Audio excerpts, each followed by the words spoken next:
What is up, guys? Welcome back to Just Boggy, and today we are going to throw some paint on the DeLorean model. Last night I spent I've got to say a good 6 hours sanding down the model. 6 hours is a long time, it was a long process, but in that time I found on YouTube a guy called Videobob. Now Videobob does replicas of DeLoreans, and they are screen accurate, and I mean screen accurate.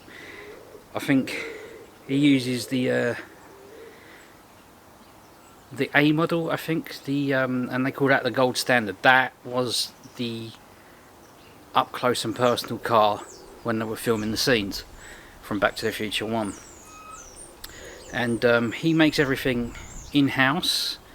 He collects everything. Now, everything on the DeLorean was, when they made that, was basically foraged parts. Things from, and he was showing you the dates. I'll drop a link in the description if you want to go and check him out. He does the Back to the Future car, the Kit car, Blues Brothers car, whatever. He seems to do them all. And it's a very interesting watch if you like movie cars and stuff like that. I am fascinated with the DeLorean, and Bob, if you're watching this, one day you're going to make me a DeLorean. Guarantee you that. And yeah, it was fascinating because I say we because you're watching me, and you're probably watching the process. And there's a lot of you guys, I think, that watch from Didier's Facebook page. So it was interesting to see the parts on the car and what Didier's done to get the process on the model. And it was fascinating just to watch. And I'm like, oh, that's that bit. I was 3D printing that bit. It's been fantastic. And Bob was showing you some of the parts, and they come from like an aircraft and helicopters in 1965. That's how found and foraged these parts were. It's amazing how it's all put together, and he's got some great stories. And like I say, I'll drop a link in the description because I was watching that whilst prepping my DeLorean, and I just got lost in time, no pun intended. I got lost in time, and it was just fantastic, and there's loads of content on that channel. But as I said, here she's looking, quick up and close and personal. I've now stuck the bumper on, and as you can see, it's not a great fit, but if you know anything about these cars, the parts on this, especially the back, it fits terribly on the actual car.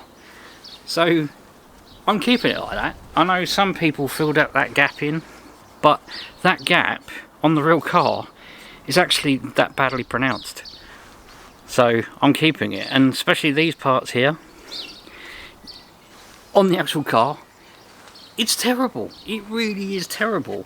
And because they're actual plastic, the bumpers on the real car, they've got a different colour to them, so they're not stainless steel. And fun fact, that the car is actually a fiberglass car, and all they do is basically screw and glue the stainless steel panels to it, which is amazing when you think about it. But yeah, so I spent all that time filling, sanding, prepping, nice and smooth. The only thing is with 3D printing is, just put that down there for a minute, when you 3D print, you put its layers. So when the first layer goes down, effectively the second layer just gets squashed on top of it. So as you can see, you've got that, you're going to have ridges, and that's what you're going to have with your 3D prints. And if you can hear, there's still ridges. You're never going to get that smooth. So what I plan on doing is chucking quite a few coats of paint on this, primer. I've sanded it down as much as possible, but you're never going to get rid of those ridges because that is the 3D printing process. So I'm going to put quite a few layers of primer down.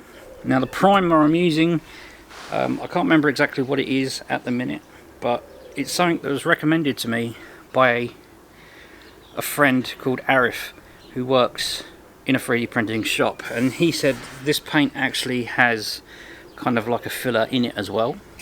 So we'll see how that goes. I'll drop a link down in the description. I bought it on Amazon. If you're in a different country, I don't know where to buy it from, but if you click on my link, it's not affiliated links or anything like that, so don't worry about that, but it will give you the information of what the paint is, so maybe you can go and look for it if it turns out to be any good. So let's enough talking, let's go and chuck some paint on this.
So this is the paint I'm using. It's called I Coat the Perfect Finish.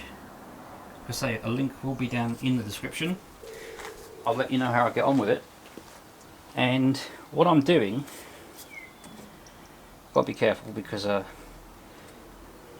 made sure the car has got no contaminants on it, and I'm just using these little chocks that I made when I print other things and paint other things. Just 2 bits of wood in like a T pattern, and that gets the car off the surface, and yeah, works quite nice. Let's go and chuck some paint on. Come up here for me. Paint on you. You go up here. Stay. So I'm going to do some light coats, sand it down as you would do on an actual car, and just layer it up like that, hopefully.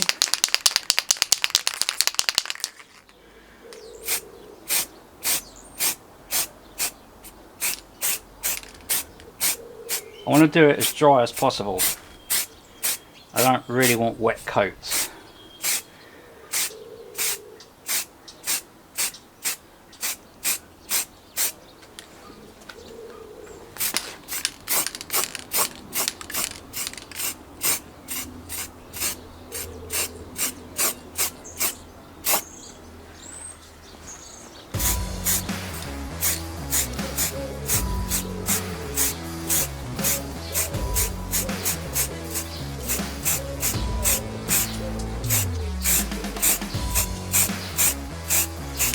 anyone into 3D printing and modelling would know that if you want something perfect, it don't happen overnight. You've got to carry on. So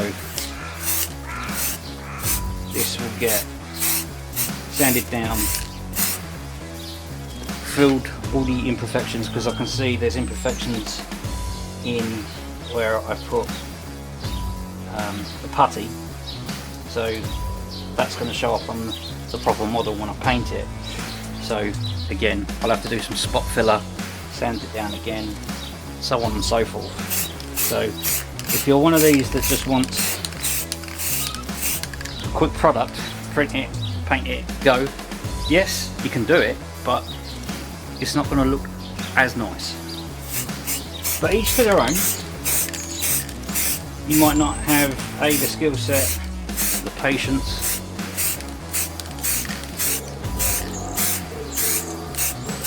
and no one says it has to be perfect.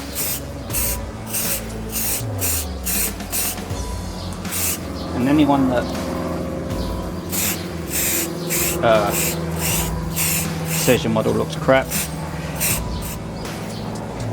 don't take their word for it, you know, because 9 times out of 10 people will rip apart your work.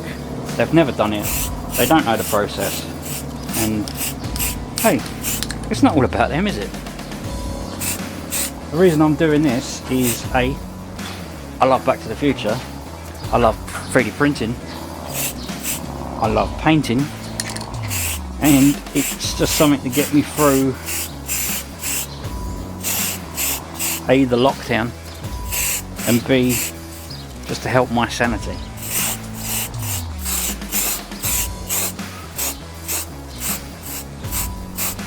Because if you don't know my life story, life's been quite shite with pain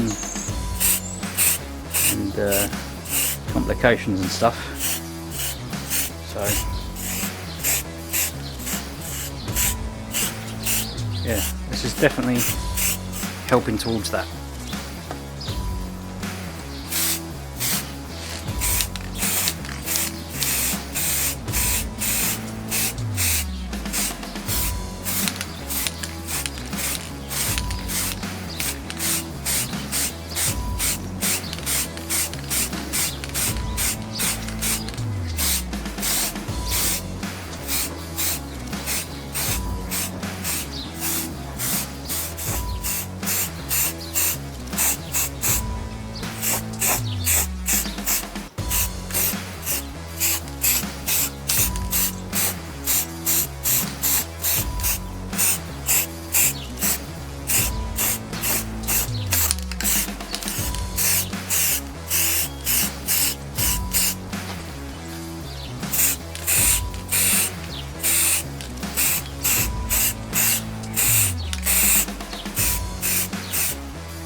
So as you can see, it's coming on, and I am really enjoying it.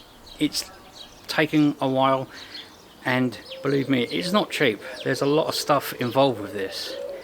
Now, if you don't want all the lights, circuitry and all that kind of stuff, then it'll be a bit cheaper. But down to the paint, down to the LEDs, you know, it is quite an expensive hobby. Not as expensive as the Eagle Moss. I looked at one the other day on the Facebook Marketplace. They wanted £1,400 and it still wasn't complete. So it just goes to show how much these things actually are. And looking at it, don't get me wrong, it looks nice, but there's still, it looks like a toy element, you know. It just doesn't look, I don't know, maybe if I saw it in person maybe I'll change my mind, because after all, it's a lot of money, and you can see there's a lot of thought and effort gone into it. So yeah, maybe if I looked at it in real life. There's an Eleanor one that I wouldn't mind, and they've even done now the Fast and Furious Dodge, which looks tasty, but again I think they totted that up to £1,100. So these things, although they look amazing, I don't know whether they'll be worth that in years to come. I don't know, but do you buy these things in order for them to appreciate in value? I don't. I don't personally, but whatever floats your boat. I'd like to do these, but they're too expensive. But it is a great hobby and they look fantastic. I'm enjoying this, and definitely that Videobob on YouTube really got the creative juices flowing again, and Didier as well. Thanks for the motivational kick up the bum. I did need that, so thank you. And links to his website, Facebook group, where to buy the files, all down in the description. Again, I don't get nothing for this. Me and Didier had an agreement that he would give me a little discount, and I filmed this. I filmed the process. So Didier, it's still a blast, and again, thank you so much. I can't thank you enough. And I'm not going to carry on with spraying or filling or sanding, because you know that process, and to be honest, I could probably fill up another 10 videos of me just filling, sanding, rinsing and repeating. So I'm not going to carry that on. Next time you'll see it in not a finished state, but a finished primered state, and maybe we can get on to soldering maybe the flux capacitor and all those little things, running the wires. There's a heck of a lot to do, and now that I'm back on it, I've got the files back, because like I said earlier, I had a hard drive fail and I lost all the files. But again, Didier being good as gold, you know, just I gave him proof, he gave me the files back. What more can you want? The guy is amazing. And I'm going to start posting pictures on the Facebook group, because I've realised that I haven't actually put any photos on there. So I'll have the build process up to date. I'll be putting on there. You got any issues, any problems, feel free to get in contact. If you're building one of these, if you go on the community page, I've got an email address there. Send me pictures or send me a link, because I always like watching what other people are doing as well. I find it fascinating. So yeah, watch Videobob if you like the Back to the Future stuff, because like I say, he builds replicas and they are top notch. They're amazing. He's had I think he's won awards. He's had he's been in Ghostbusters, the new one, well, I say the new one, the 2016 version. So he's actually, I think he's got a cameo. Good guy. Someone actually said I look like him, which I don't know. I think it's just the bald head and the goatee. But he seems like a good guy, and he's got an amazing team, and I'd love to do what they do, because I mean, that would just be the dream job. Back to the Future, building DeLoreans, building screen perfect DeLoreans as well. What more could you ask for? But over in the UK, people just haven't got the money, and because it's an old film, God, I sound old. Because it's an old film now, the newer generation don't understand. But no, I'm having fun. I've got a smile on my face, and guys, girls, everyone on YouTube land, thank you for watching. Really do appreciate it. Like, share, subscribe, comment, all that fun stuff. And as always, I'll see you on the next one.